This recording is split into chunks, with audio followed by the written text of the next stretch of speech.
Bien le bonjour, dans cette courte vidéo, je vais vous parler d'un sujet fort intéressant et fort important, c'est-à-dire les ongles incarnés. Vous savez, lorsque l'ongle, souvent c'est du gros orteil, va rentrer dans la chair de l'orteil, ça peut causer des infections.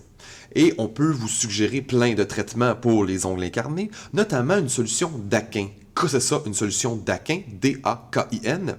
Ben, c'est le fait de prendre de l'eau de javel, donc un javelisant, et le diluer dans l'eau. Vous ne voulez pas tremper votre gros orteil dans l'eau de javel, ça peut être corrosif, voire endommager donc la peau. Donc on va prendre l'eau de javel et on va le diluer, parce que l'eau de javel, en réalité, qu'est-ce que c'est? C'est de l'hypochlorite de sodium, donc il y a du chlore, donc c'est désinfectant. En passant, la solution d'Aquin, ça a été produit lors de la Première Guerre mondiale par un Anglais nommé Henri d'Aquin et un collègue français nommé Alexis Carrel, qui ont donc testé plus de 200 produits pour pouvoir finalement arriver avec la solution composée donc d'eau de javel et d'eau, donc d'eau de javel qui est diluée dans l'eau. Donc en fait, le sujet de cette vidéo ne sera pas tant les ongles incarnés et les solutions d'Aquin, mais plutôt la dilution. Donc, pour traiter de la dilution, on va la traiter en 4 points, c'est-à-dire, on va premièrement se poser la question, mais qu'est-ce que c'est ça, la dilution? Ensuite, comment effectue-t-on une dilution? Quelle est la formule mathématique qui est associée à la dilution? Et finalement, quels sont des exemples de problèmes de dilution? Et on va les résoudre. Donc, on est parti. Donc, point 1, qu'est-ce que c'est que la dilution? Donc, la dilution, premièrement, il faut savoir que c'est une transformation physique. Lorsqu'on va faire effectuer une dilution, nous ne changeons pas la nature des molécules en jeu. Donc, puisqu'on a les mêmes molécules avant et après la dilution, c'est une transformation qui est physique, qui consiste à ajouter donc du solvant à une solution de départ pour obtenir une solution finale qui va être moins concentrée. Illustrons-le. Donc, j'ai tenté de dessiner deux béchers, vous voyez ici. Donc, imaginez que j'ai une solution de départ. Donc, tiens, je vais dessiner... Voici donc mes 4 petites particules de soluté. Imaginez que chaque particule a une masse de 1 gramme. Évidemment, c'est illogique, mais c'est juste pour les besoins de l'explication. Donc, imaginez que j'ai 1 litre de solvant. Donc, 1 litre de solvant, donc par exemple, ce serait de l'eau, et que j'ai 4 grammes de soluté. Donc, quelle est présentement la concentration? Ben on se souvient que la concentration, la formule, c'est C égale à M sur V. Donc, la concentration, c'est fort simple. J'ai 4 grammes de soluté pour 1 litre total de solution. Donc, ma concentration, ça serait donc 4 grammes par litre. Donc, imaginez maintenant que c'est une concentration qui est trop élevée pour mes besoins. Donc, qu'est-ce que je vais faire dans un deuxième temps? Donc, je vais juste redessiner ça ici. Donc, avec mes 4 grammes de soluté. Donc, je pourrais, donc, dans le cas de la dilution, rajouter du solvant. Donc, comme ceci, je viens de verser en... Donc, évidemment, ça ici, ça n'existe plus. Donc, je suis rendu maintenant avec, par exemple, imaginez, 2 litres. Est-ce que j'ai la même quantité de soluté? Absolument. La dilution consiste à rajouter du solvant. Donc, tout ce que j'ai fait, c'est rajouter 1 litre de solvant. Donc, maintenant, quelle est la concentration? C'est le même principe. Donc, c'est égal à M sur V. Donc, j'ai encore mes 4 grammes. Je n'ai pas rajouté de soluté. Mais maintenant, j'ai en tout 2 litres de solution. Donc, maintenant, ma concentration est de 2 grammes par litre. Donc, en rajoutant du solvant, qu'est-ce qui est arrivé? Je suis passé de 4 grammes par litre à 2 grammes par litre. J'ai donc diminué la concentration. C'est le but exact de la dilution. C'est toujours le but de la dilution. Je rajoute du solvant pour diminuer la concentration. Maintenant, comment effectuer une dilution? Je vais vous montrer ça, mais en laboratoire.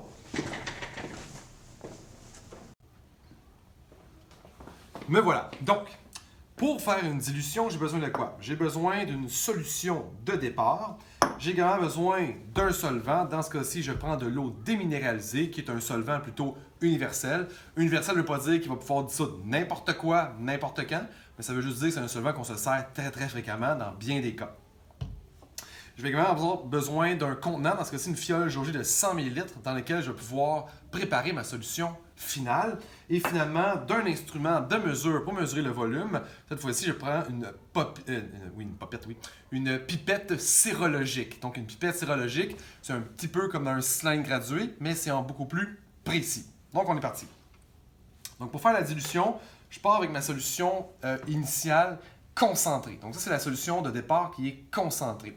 Je vais déterminer ensuite quel est le volume final que je veux produire et aussi à quelle concentration finale. Donc, dans ce cas-ci, comme j'ai une fiole jaugée de 100 ml, mon volume final sera de 100 ml. Donc, je dois déterminer par calcul quel est le volume que je devrais prélever. Je ne vais pas utiliser au complet la solution. Dans des rares cas, oui, mais ça va être plutôt rare que je vais utiliser une portion de ceci. Donc, je vais déterminer par calcul ce qui va être le V1. Je vais vous montrer, ce n'est pas tellement long, comment faire un calcul. Donc, je vais prélever le V1. Donc, par exemple, si j'ai besoin de, disons, 15 ml, je vais aller prélever 15 ml.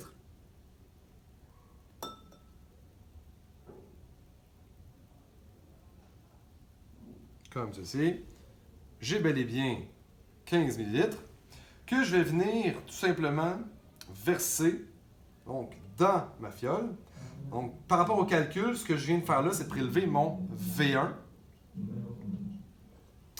Et tout ce qui va me rester à faire à la fin, c'est de compléter avec de l'eau. Donc ça ici, évidemment, pour l'instant, c'est la même concentration. Moi, je veux le diluer, le rendre moins concentré. Donc, je vais lui rajouter de l'eau.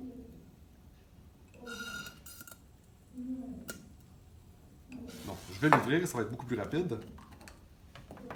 Je vais rajouter de l'eau jusqu'à temps que j'atteigne la marque du 100 ml.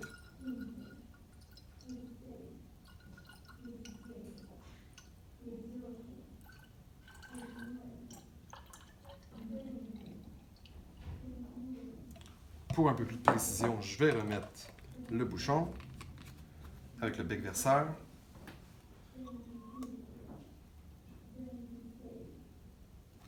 Et voilà. Donc, tout ce que j'aurai à faire, c'est d'homogénéiser le tout avec le bouchon. Donc, déjà, vous pouvez voir une différence de couleur. Donc, celui-ci est beaucoup moins concentré. Donc, ce que j'ai ici, c'est mon volume 2, mon volume final, avec une concentration finale. Alors ici, j'avais mon volume 1, mon volume initial, avec la concentration initiale. Je retourne au calcul. Maintenant, quelle est la formule mathématique associée à la dilution? Dans une autre vidéo, je vais vous montrer comment parvenir mathématiquement à cette formule. Mais dans le cadre de cette vidéo, je vais juste vous la présenter. Donc, c'est fort simple. La formule va comme suit. C1 fois V1 égale à C2 fois V2. Que représente chacun de ces éléments? C1, ça correspond à la concentration initiale. Donc, ma solution de départ a une concentration initiale, ça correspond à C1. V1, ça correspond au volume de solution initiale à prélever. Donc, imaginez par exemple que j'ai une solution initiale, peu importe. Imaginez que j'en ai 3 litres. Attention, le 3 litres me sert strictement à rien. Évidemment, à moins que je m'en serve complètement et que je lui rajoute de l'eau.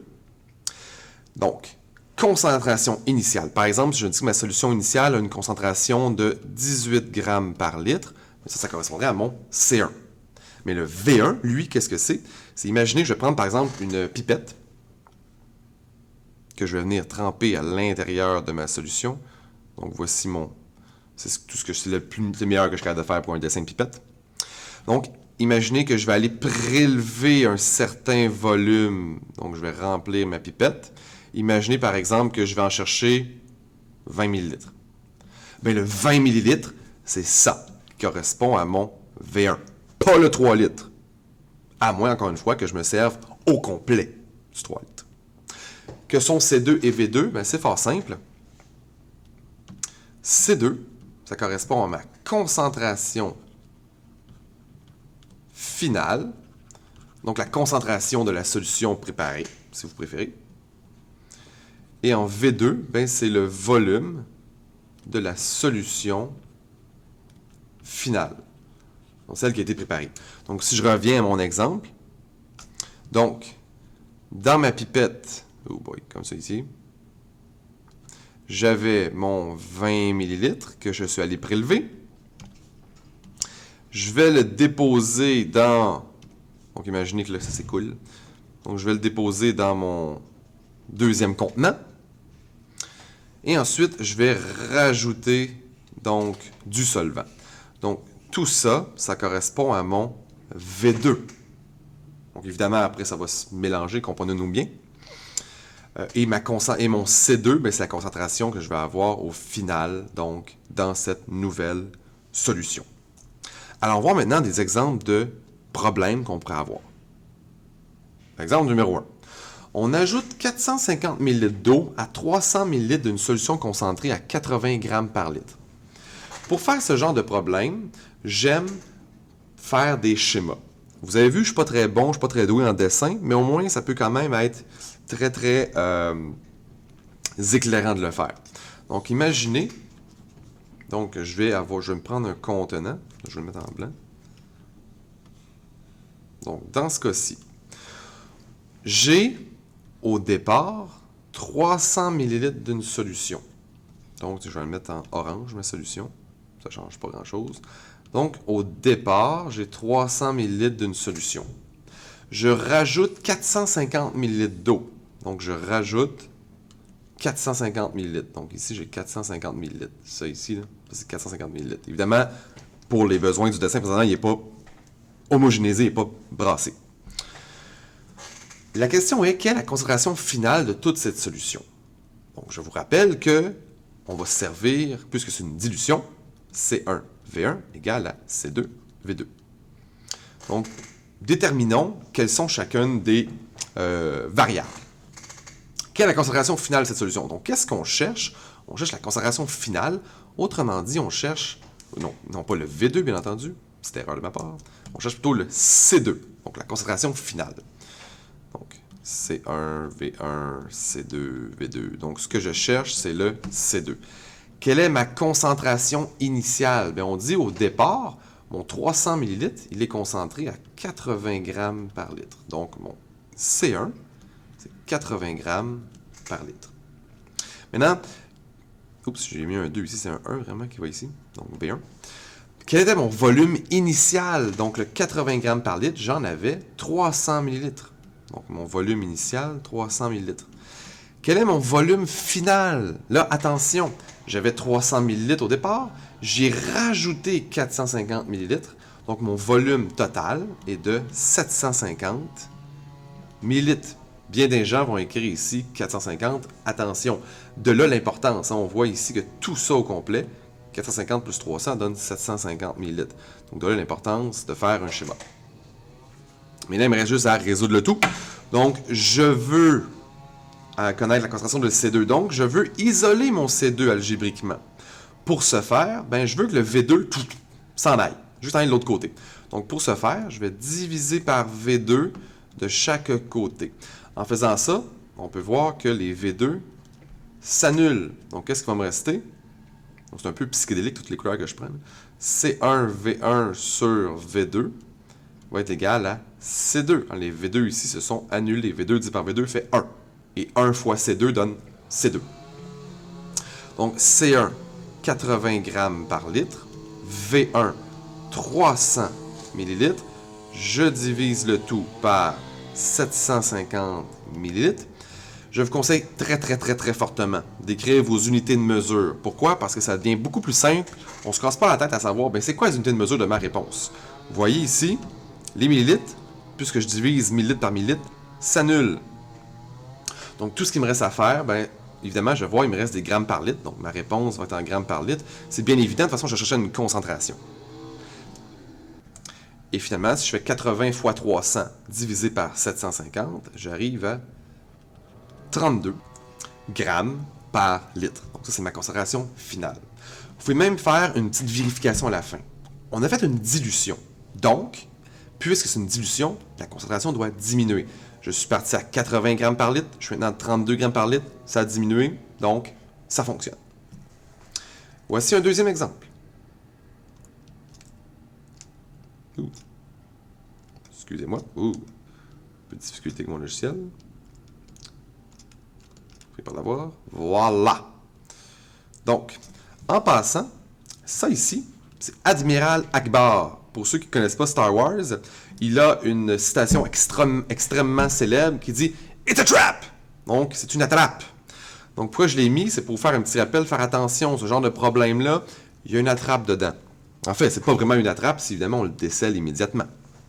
Agatonge, c'est le nom d'un garçon, possède 1,2 litres d'une solution de KOH concentrée à 12% M sur V.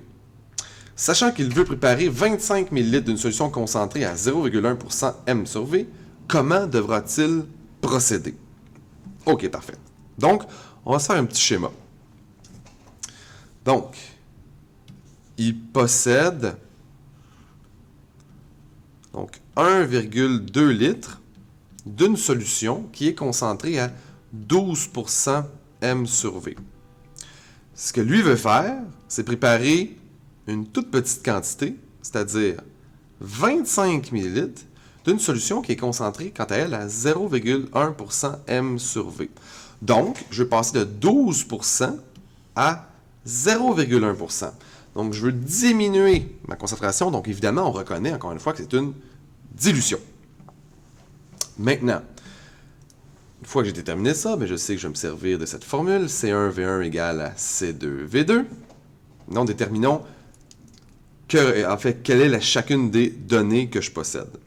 Donc, je sais pour sûr que la concentration initiale, c'est 12% M sur V. Le volume initial, est-ce 1,2 litres? Si vous indiquez 1,2 litres ici, ça signifie que vous vous servez de tout le 1,2 litres pour préparer 25 ml. Évidemment, vous comprendrez que ça ne fait aucun bon sens, puisque 1,2 litres, ça correspond à 1200 ml. Là est la trappe. Donc, V1, en fait, qu'est-ce que c'est? Ça correspond, je refais une petite pipette. Donc, V1 correspond au volume de solution que je devrais prélever et que je devrais venir déposer ici avant de lui rajouter de l'eau pour produire ma solution. Donc, le V1, je ne le connais pas. C'est ce que je cherche. C2, c'est la concentration que je veux avoir à la fin, donc 0,1% M sur V. Et le volume final, c'est ce que je veux préparer à la fin, donc 25 ml. Donc, si on évoque le calcul, donc je vais réécrire ici C1V1 égale à C2V2. Qu'est-ce que je veux connaître? V1, donc il est juste ici V1. Je veux donc le C1 s'en aille de l'autre côté. Oups. Donc, comment est-ce que je vais procéder? C'est simple, je vais diviser par C1 de chaque côté. Comme ça, mes C1 à gauche disparaissent. Donc, ça va me faire V1 est égal à C2V2 sur C1. Tout ce qu'il me reste à faire, c'est indiquer mes valeurs. Donc, C2 correspond à 0,1% M sur V. V2 correspond à 25 ml. Ensuite, je divise le tout par C1, qui est 12% M sur V. Donc, qu'est-ce qui s'annule ici? Pourcent M sur V, pourcent M sur V, ça s'annule. Donc, si je fais le calcul, je vais obtenir, je vais l'arrondir, 0,21 ml. En millilitres, c'est tout ce qui me reste comme unité de mesure ici. Donc, ça correspond à quoi? Comment répondre à la question? Ce que Agatonge devra faire, si je reviens à ma petite image juste ici, ce sera de prélever 0,21 ml.